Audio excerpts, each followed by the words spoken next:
Right, so this next section, chapter 6, is probably one of the most important components that you can take away from Chemistry 104.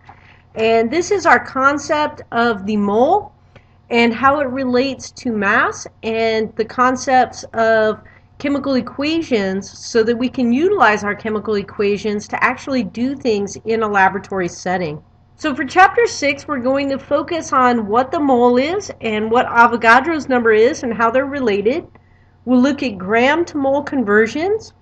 We'll look at the mole relationship and chemical equations. And then we'll see how this can convert into the mass relationships and our chemical equations. And then finally, we'll end the chapter with the limiting reagents and percent yields. So this chapter is very math oriented. So you'll be doing a lot of equation work and converting things between grams and moles or between number of molecules in the mole. So some of the major goals for the chapter: by the end you should learn to be able to tell what a mole is and why it's useful when we're thinking about chemistry equations. You should also learn how molar quantities and mass quantities are related to one another. So how do you convert a mole into a gram quantity that you could actually measure in the laboratory? And then what are the limiting reagents? And then how do you predict a theoretical yield for a chemical equation? And then what is the actual percent yield of a reaction? So some of our fundamental questions in chemistry are: how many atoms are there in a gram of an element? How much iron could be obtained from a ton of iron ore? How much nitrogen gas is required to form a kilogram of ammonia? So amounts are actually very important for many of the different types of questions that you would ask in chemistry. We need to be able to understand the relationships of chemical equations, how things react with one another, and then how this relates to the fundamental units that we can utilize as measurements, like grams and milliliters and things like that.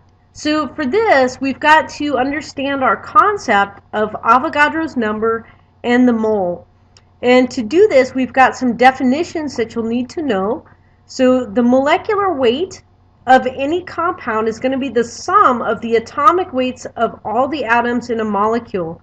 And the formula weight then is also a sum of the atomic weights of all the atoms in one formula unit of any compound. So formula weights are usually used to describe ionic equations, and molecular weights are usually used to describe covalent molecules. But essentially for our class, we will use these guys interchangeably from one another. So if we say molecular weight or formula weight, we're really meaning the same thing. It's really just the sum of all the atomic weights of all the atoms within that compound or molecule. So this is going to be a very useful tool because we're going to be able to use it to convert between the gram weight of a compound and our concept of a mole.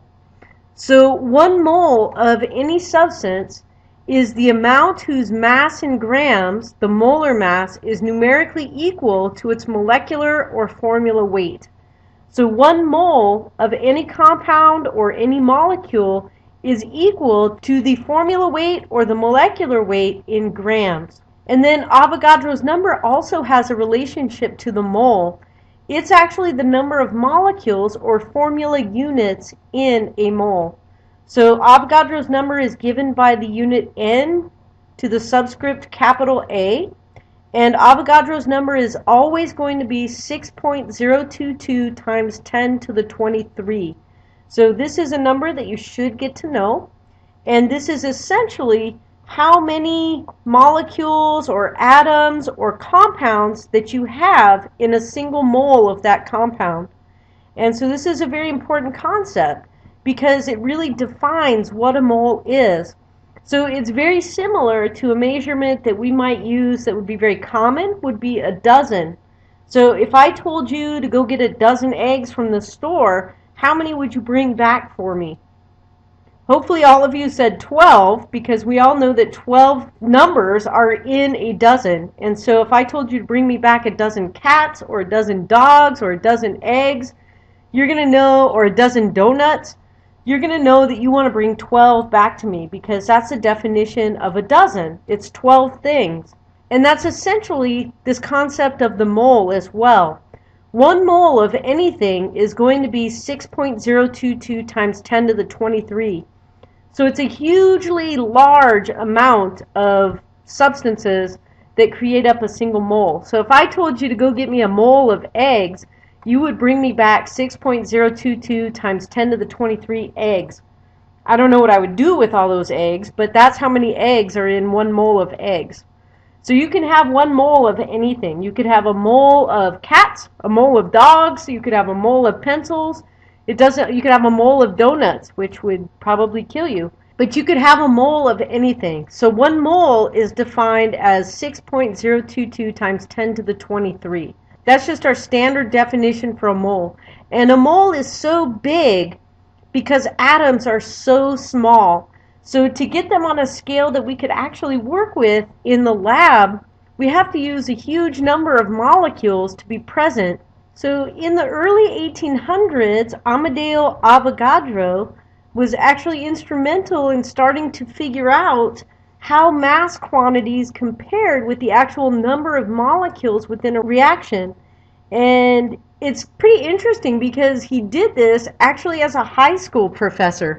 So in 1811, he published one of his greatest papers called the Essays on Determining the Relative Masses of Elementary Molecules of Bodies and the Properties by which they enter these combinations.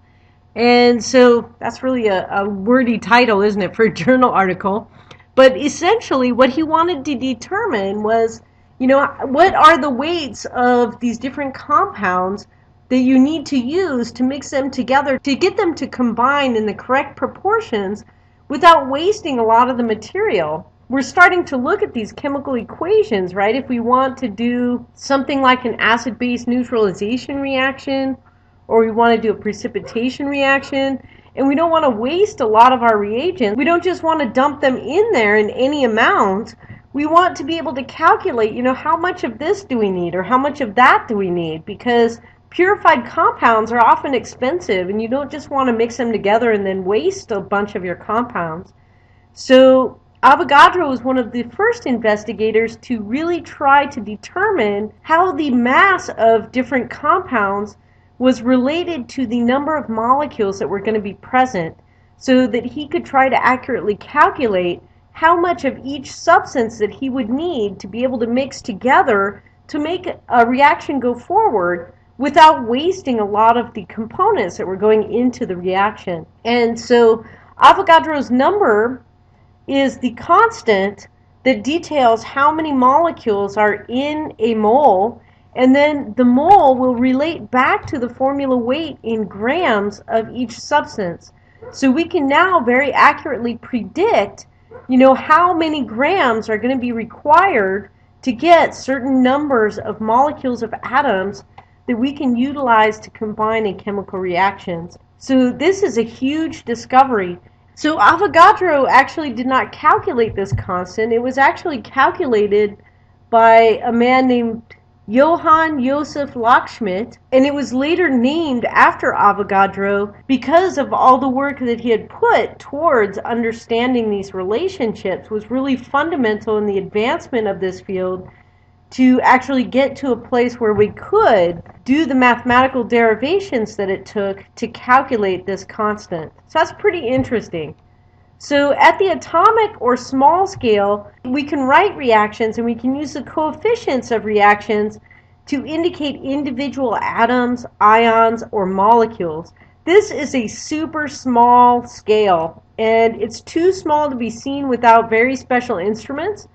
And even with those instruments, it would be impossible to be able to isolate just a single molecule and mix it with another molecule. So far we've been balancing chemical equations then at this small scale. So if we had an equation, example down here, of 2 hydrogen molecules combining with 1 oxygen molecule to yield 2 water molecules. Okay, so this is a nice balanced equation, and we can use our coefficients then on the outside of the molecules to represent how many of these molecules we need to combine to create a molecule of our product. So in this case, we'd need 2 molecules of hydrogen with 1 molecule of oxygen combining to create 2 molecules of water. So we can relate this then to their atomic mass units. So we know that our atomic mass units are the sum of the protons and the neutrons inside of the atoms. So we've been understanding this concept of atomic mass already. This is our A number that you were describing earlier, and we can read this easily off of the periodic table. So we can start to evaluate our equations based on atomic mass units as well. So we could say that the atomic mass of H2 is going to be the sum of all the atoms that are involved in this molecule. So there's 2 molecules of hydrogen. Each molecule of hydrogen has an atomic mass of 1.01. And so if we add those together, H2 then would have a total mass of 2.02 atomic mass units. So if we look at the periodic table, for O2, we could see that the atomic mass of oxygen is very close to 16 if we're rounding. And so we could say 16, and there's 2 of them. So 16 times 2 is going to be 32. So the atomic mass units then for O2 is going to be 32 atomic mass units. If we calculate the atomic mass of a water molecule, and so that's one of these guys, right? If we calculate the atomic mass of our water molecule, it has 2 hydrogens, so 2.02 is the atomic mass of 2 hydrogens, plus 16 for the atomic mass of oxygen would yield 18.02 atomic mass units for a single molecule of water. So each molecule has this atomic mass unit. So now we know that there are 2 molecules of H2 that have to combine with 1 molecule of oxygen to produce 2 molecules of water. So to calculate the masses that are going into this equation, you have to multiply your atomic mass by 2 because you've got 2 of those molecules present. This one is just 32 because we've only got 1 molecule of oxygen. And then you end up having 2 molecules of water that are produced on the other side. So we've said that we had to balance the equation because none of the atoms from the left side of the equation disappear during the reaction. They all have to be shown on the right side of the equation as well. So what that means is that we also have a conservation of mass as we go across the equation. All of the things that constitute something that has mass on the left side of the equation has to also be present on the right side of the equation. So the sum of all the masses on the left side of the equation have to equal the sum of all the masses on the right side of the equation. And in fact, that's what we actually will see. So our total is going to be 36.04 atomic mass units. And we'll see that if we add these 2 components together, that this also equals 36.04 atomic mass units. We have conservation of mass when we're thinking about our chemical equations. The same mass that goes into our equation has to come out on the other side of our chemical reaction. So the main points then are that the atomic weights are the connections between counting and weights, or the mass of the different compounds. So in counting the number of molecules that we have present, we can actually relate them to their atomic weights. So for 2 molecules of water, we can calculate that that has a mass of 36.04 atomic mass units. But this is not really useful, is it? Because this is still on an incredibly small scale. There's no way that I would ever be able to measure out 2 molecules of water or a mass unit that is so incredibly small. Atomic mass units are teeny, teeny, tiny when comparing to milligrams or grams, which I could weigh easily on a balance inside the lab. So we have to be able to convert this to the gram scale to understand what we're talking about. And that's where moles and Avogadro's number starts to become important. Because if we have 2 moles of water, each mole having 6.022 times 10 to the 23 molecules of water present in it, that's going to be equivalent to 36.04 grams per mole of water. So we would know 1 mole of water or 2 moles of water would have 36.04 grams in it. 1 mole of water would have 18.02 grams in it. So this is what we call atomic weight. So atomic weight really allows us to move easily between the atomic scale and tangible quantities that we can actually measure inside the lab. So we know that an atom of carbon-12 has a mass of 12 atomic mass units. And we can equate this then to a mole of carbon, which would contain 6.022 times 10 to the 23rd carbon atoms. We can say that this has a mass of 12 grams. So the formula weight or the molecular weight of a substance in grams is going to be equivalent to 1 mole of that substance. This is the brilliance of being able to utilize the mole concept and Avogadro's concept. So really what we're saying is that a mole of carbon-12 with a mass of 12 grams contains 6.022 times 10 to the 23rd atoms of carbon. So if we weigh out 12 grams of carbon, that's essentially measuring 6.022 times 10 to the 23rd atoms of carbon. So this concept of a mole and formula weight or molar mass is really a key concept because it allows us to go from weight in grams that we can actually measure in the lab to number of atoms or molecules that are going to be present in that weighted sum. And so this gives us a way to calculate very precisely how to set up our chemical reactions so that we're not wasting lots of our input compounds. We can predict how they should combine and how much of each of these things that we actually need to measure into our reactions. We'll stop there for this section, and in the next section we'll get some practice actually doing our molar masses or our formula weights of our compounds.